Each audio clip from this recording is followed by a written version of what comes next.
sesi tanya jawab.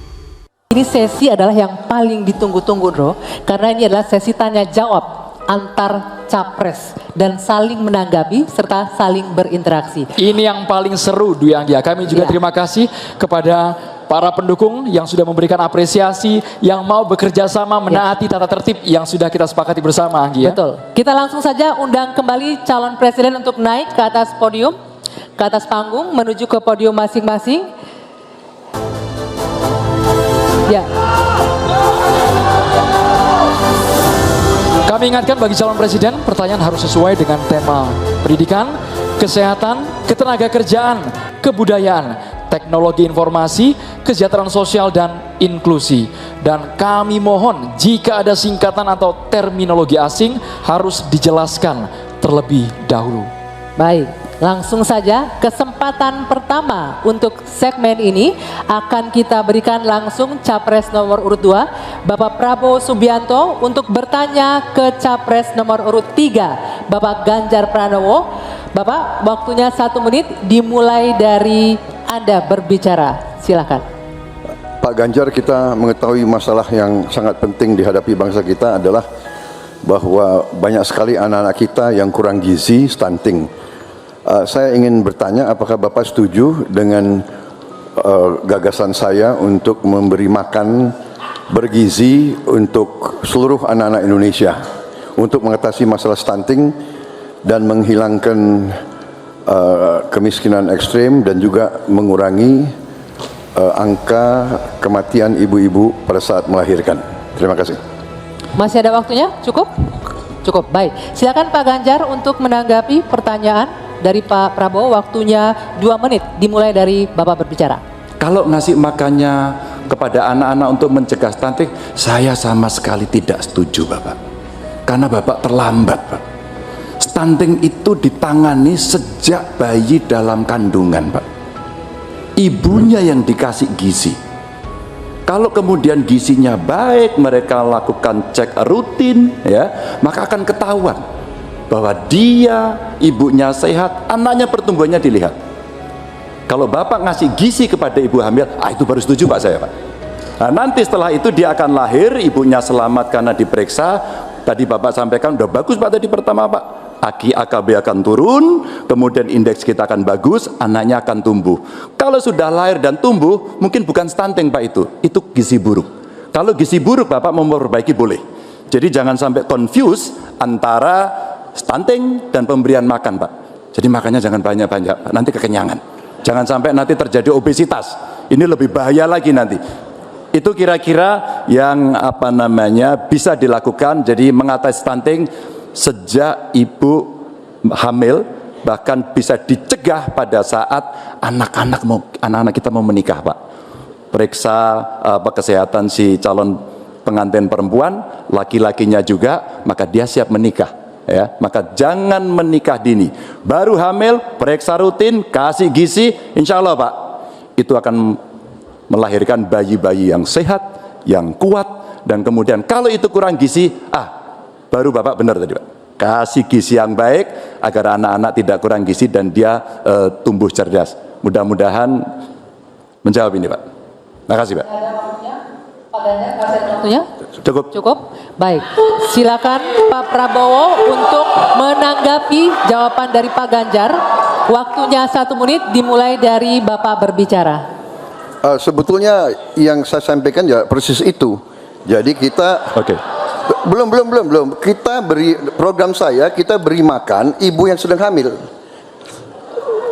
Kita beri bantuan gizi ibu yang sedang hamil karena dia mengandung 9 bulan. Tapi memang stunting itu karena kurang gizi, Pak Ganjar.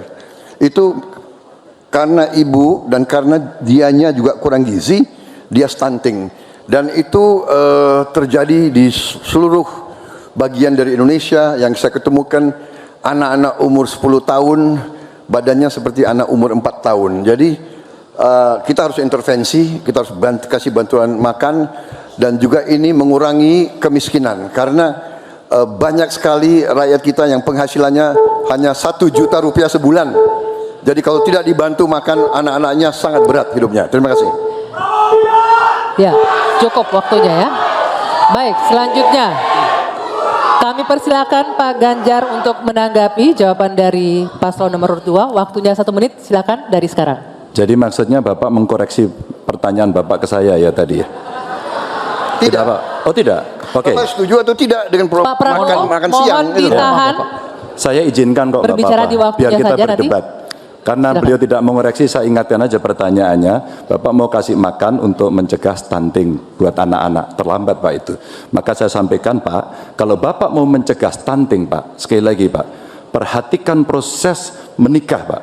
Mulai dari mereka remaja ya, dan kemudian Bapak mesti lihat Pak, perempuan Indonesia, remaja Indonesia itu sebagian besar anemia Pak. Perhatikan itu dulu. Kalau itu sudah, maka dia menikah, perhatikan usianya. 19 tahun usia hari ini adalah menjadi ukuran di mana mereka akan sehat secara mental dan secara fisik. Kalau itu sudah Pak, diperiksakan semua ke dokter, ke rumah sakit dan rutin, itu akan terjaga dengan gizi yang baik yang ada di sana. Itu pendapat saya. Cukup. Waktunya habis Bapak. Terima kasih Pak Ganjar. Mohon tenang hadirin sekalian. Sekarang kita ke calon presiden nomor urut 1. Maksud kami nomor urut 3, Bapak Ganjar Pranowo. Bertanya ke calon presiden nomor urut 1, Bapak Anies Baswedan. Waktu Pak Ganjar 1 menit dimulai saat Bapak berbicara. Pak Anies, lagi rame kita mau tanya soal bansos. Karena menurut saya bansos ini adalah kewajiban negara dan rakyat berhak mendapatkannya. Tapi kita punya problem. Karena banyak klaim yang diberikan seolah-olah ini bantuan orang per orang atau kelompok. Padahal kita masih punya. Ada data yang tidak valid, ada cara penyampaian yang tidak benar, ada protes yang kemudian tidak terverifikasi atau terrespon dengan baik. Ini yang menjadi pertanyaan saya kepada Pak Anies adalah, menurut Pak Anies kira-kira bagaimana tata kelola bansos agar 1, tidak saling klaim, 2, bisa tepat sasaran, 3, tidak menimbulkan kecemburuan-kecemburuan, sehingga inilah satu harapan yang betul-betul bisa diterima oleh rakyat. Silakan. Masih ada waktu Bapak? Cukup. Kami persilakan calon presiden nomor urut 1, Bapak Anies Baswedan, menjawab pertanyaan yang disampaikan oleh calon presiden nomor urut 3, Bapak Ganjar Pranowo. Waktu Bapak Anies 2 menit dimulai saat Bapak berbicara. Ya, terima kasih Pak Ganjar. Pertama, kita harus menyadari bahwa yang disebut sebagai bansos adalah bantuan untuk si penerima, bukan bantuan untuk si pemberi. Karenanya, dia diberikan sesuai dengan kebutuhan si penerima. Kalau penerimanya membutuhkan bulan ini, ya diberi bulan ini. Kalau dibutuhkannya 3 bulan lagi, ya 3 bulan lagi. Tidak usah dirapel semuanya. Ya, dijadikan sebagai sesuai kebutuhan. Yang nomor 1 yang itulah yang disebut sebagai bansos tanpa pamrih. Kemudian yang kedua, pemberian bansos ini harus tepat sasaran. Artinya diberikan melalui pendataan yang baik, informasi data itu harus akurat, dan mekanisme pemberiannya melalui jalur birokrasi, bukan dibagikan di pinggir jalan, tapi dibagikan langsung di lokasi menggunakan siapa menggunakan jalur birokrasi. Kemudian yang ketiga, yang tidak kalah penting, ketika kita berbicara tentang bansos ini, harus bansos itu bisa dipastikan mereka yang miskin, prasejahtera itu termasuk di dalamnya. Jangan sampai mereka terlewatkan. Karena itu kami menyusun ini sebagai bagian dari perubahan adalah bansos plus, angkanya ditingkatkan, yang belum masuk masih miskin dimasukkan dan diberikan bekal pelatihan, pendampingan supaya mereka pelan-pelan bisa mandiri dan hidup lebih sejahtera. Jadi kami melihat ketika sampai kepada bansos, bansos ini adalah atas nama negara. Ketika saya bertugas di Jakarta, semua paket bansos di kerdusnya diberikan label dibiayai APBD DKI Jakarta, bukan dari gubernur, dari uang rakyat lewat APBD DKI Jakarta. Jelas posisinya. Selanjutnya kami mohon kepada calon presiden nomor 3, Bapak Ganjar Pranowo, menanggapi jawaban calon presiden nomor 1, Bapak Anies Baswedan. Waktu Bapak 1 menit dimulai saat Bapak berbicara. Terima kasih. Ya, kali ini pasti setuju dong. Karena proses logik thinkingnya adalah datanya diperbaiki. Ini yang pernah kita lakukan, dan ketika kawan-kawan Kades sudah bersusah payah diberikan ke atas, balik lagi pada data yang sama. Seolah-olah kita abai pada soal data ini, sehingga betul-betul bansos yang diberikan yang rencananya tadi menurunkan kemiskinan, mengurangi gap, menurunkan kemiskinan oke ternyata, tapi gap tidak. Berapapun besarnya, gapnya tetap tinggi. Ini menarik, dan kami punya data yang kita bisa baca, dan tentu saja ini penting. Memang paradigma bansos, sekali lagi, ini betul-betul hak rakyat. Tugas negara dan pemerintah adalah memastikan itu, bahwa ini adalah tepat sasaran dan tepat waktu.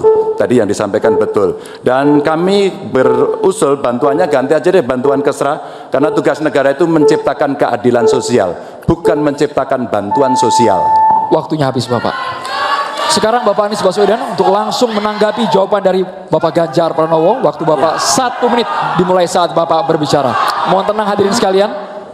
Ya, terima kasih Pak Ganjar. Dan yang dibutuhkan juga Pak Ganjar, kita harus mulai memikirkan opsi bahwa bantuan itu bisa berbentuk cash transfer, mengurangi potensi korupsi dalam pengadaan barang. Karena kita tahu pengadaan bantuan sosial itu pada satu sisi memang membantu, sisi lain ini memberikan usaha pada justru usaha-usaha raksasa, karena yang diisikan di situ adalah produk-produk dari perusahaan-perusahaan raksasa. Dan ini yang menurut saya harus koreksi. Bila bantuan itu diberikan langsung dalam bentuk cash, ini salah satu yang perlu kita pertimbangkan. Mereka langsung gunakan sesuai dengan kebutuhannya. Lalu yang soal data ini sesungguhnya bisa dikerjakan bersama-sama. Kami pernah lakukan di situ, pasti sama nih Pak Ganjar, berikan kepada RT RW, mereka musyawarah mencocokkan siapa dalam daftar itu yang benar, siapa dalam daftar itu yang keliru. PKK, LMK, kemudian Karang Taruna, RT RW, mereka bisa membantu. Datanya akurat, dananya dipakai sesuai kebutuhan. Makasih. Waktunya habis Bapak. Ya, untuk sesi selanjutnya kita berikan kesempatan Capres nomor urut 1 untuk bertanya ke Capres nomor urut 2. Kami persilakan Pak Anies untuk bertanya kepada Pak Prabowo. Waktunya 1 menit dimulai dari Anda berbicara. Silakan Pak Anies. Baik, Pak Prabowo yang saya hormati, gagasan yang Bapak bawa dan Bapak gaungkan adalah keberlanjutan. Pertanyaannya kemudian, apakah yang sekarang kurang dari pemerintah hari ini akan dilanjutkan? Asumsi saya tidak. Yang kurang tentu tidak dilanjutkan. Karena itu pertanyaan yang perlu dijawab adalah terkait dengan persoalan perempuan. Bagi kami persoalan perempuan ini sangat penting. Dan karena tadi tidak ditanyakan di dalam dialog tadi, maka saya merasa perlu untuk mengangkat tema ini untuk memberikan kepada kita yang nantinya berada di puncak kepemimpinan nasional, memberikan perhatian yang serius pada persoalan perempuan. Ini persoalan yang mendasar.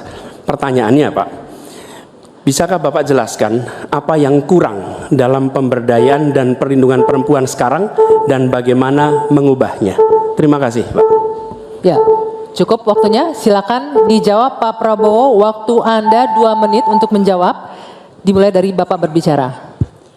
Baik, benar sekali ya, kita benar-benar melihat bahwa peranan perempuan sangat penting dalam kehidupan suatu bangsa, dan karena itu fokus saya adalah tadi ya, membantu gizi makan untuk kaum ibu-ibu yang hamil. Kedua, fokus kepada pendidikan. Saya ingin membangun sekolah-sekolah unggul terpadu di tiap kabupaten, di mana kaum perempuan harus diberi suatu kesempatan yang sama dengan kaum laki-laki. Dan ini sudah saya rintis di Universitas Pertahanan, di program-program S1 yang kita buka di 10 prodi di bidang Science, Teknologi, Engineering, Mathematics. Ternyata proporsi perempuan sangat besar.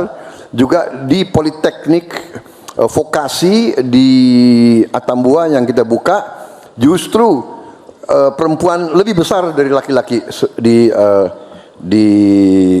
mahasiswa dan mahasiswinya. Jadi memang benar, ini kita harus memberi kesempatan terutama melalui pendidikan dan pelayanan kesehatan. Ini saya kira sangat-sangat penting. Kita harus kurangi secara drastis angka kematian ibu yang kita termasuk 10 negara tertinggi angka kematian ibu pada saat melahirkan. Jadi saya kira upaya-upaya untuk kesetaraan gender sangat penting. Juga di bidang politik kita melihat kaum perempuan sudah sangat mengambil peran yang sangat menonjol, dan saya akan mendorong peranan itu di pemerintah yang saya pimpin kalau saya dipilih. Terima kasih. Waktunya habis. Saya berikan kesempatan untuk Pak Anies menanggapi jawaban dari Capres nomor urut 2. Waktunya 1 menit. Silakan dimulai dari Bapak berbicara. Ya, terima kasih Pak Prabowo. Tapi mohon maaf, nampaknya Bapak belum menjawab pertanyaan kami. Karena pertanyaan adalah tentang perlindungan perempuan, yang permasalahan apa dan bagaimana mengubahnya. Mohon nanti sesudah ini mungkin bisa dielaborasi soal perlindungannya. Kami melihat ada 3 hal ketika bicara itu. 1, perlindungan. Karena kita menyaksikan jumlah kekerasan pada perempuan luar biasa banyak, tinggi. Catatannya ada 3,2 juta kasus selama 8 tahun terakhir ini. Itu yang tercatat, itu yang terlaporkan.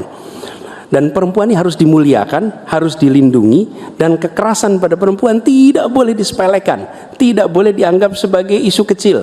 Dari mulai catcalling sampai kekerasan fisik, itu semua harus ditindak tegas, dan kami akan tindak tegas. Kemudian yang kedua, kesetaraan. Yang sekarang bekerja dibangunkan daycare, sehingga bagi ibu yang mempunyai anak bisa ada tempatnya. Yang ketiga, kesejahteraan. Perempuan harus punya upah yang setara dengan laki-laki. Itu kira-kira Pak. Terima kasih. Baik, kami berikan kesempatan Pak Prabowo menanggapi respon dari Pak Anies tadi. Waktunya 1 menit, dimulai dari Bapak berbicara. Tadi Pak Anies kurang tegas membicarakan masalah kekerasan terhadap perempuan dan perlindungan. Oh, kita harus tegakkan hukum. Dalam perlindungan masalah-masalah itu kita tegakkan hukum. Dan itu harus kita tegakkan dengan sekeras-kerasnya. Dan itu sudah menurut saya aksiomatis. Tanpa kita berpikir panjang, memang itu kita harus lindungi seluruh rakyat kita, apalagi kaum perempuan dari segala bentuk penindasan, kekerasan, eksploitasi, human trafficking, dan sebagainya. Jadi saya sangat-sangat mendorong penegakan hukum yang sekuat-kuatnya dan bantuan kepada lembaga-lembaga event non pemerintah, NGO yang bergerak di bidang perlindungan kaum perempuan. Saya sendiri aktif menyelamatkan kaum perempuan yang bekerja di luar negeri dari tindakan-tindakan kekerasan seperti itu. Terima kasih. Baik, terima kasih. Hadirin sekalian, sekarang waktunya Bapak Ibu di sini untuk memberikan apresiasi kepada para calon presiden yang telah memasuki sesi tanya jawab dan saling menanggapi. Kami persilakan Bapak Ibu untuk memberikan apresiasi setinggi-tingginya kepada para calon presiden.